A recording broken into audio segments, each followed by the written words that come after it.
Assalamualaikum warahmatullahi wabarakatuh. Doo ñu baax di ziara di sàkku ci yow bu dee gën a ci seen bi dafa Manaan TV nga abonné te ko cloche de notification ngir bépp vidéo boo xam ne wala ñu rawal bokk ci ñëkk jot te di ko yaatal baax a baax jaa ngeen jëf.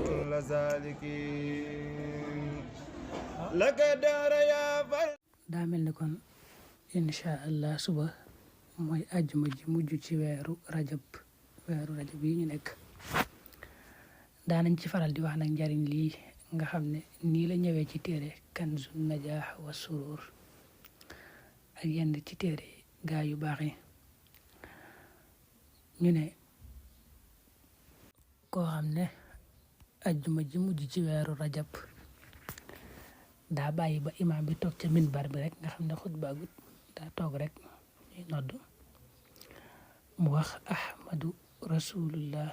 muhammadu rasulullah wax ko fanweer yoon ak juróom kooku ne di at mooma dana ci am alal lool te du génnati ca loxoom maanaam at moom dana ci am alal te du ko ci ñàkk noonu la ko waxee ne anna man qaraa fi axiri jumaati min rajab wal xatibu alal minbar ahmadu rasulullah muhammadu rasulullah 35 marra mooy 35 fanweer yoon ak juróom laa tanqatiu darahim min yadihi tilka sana.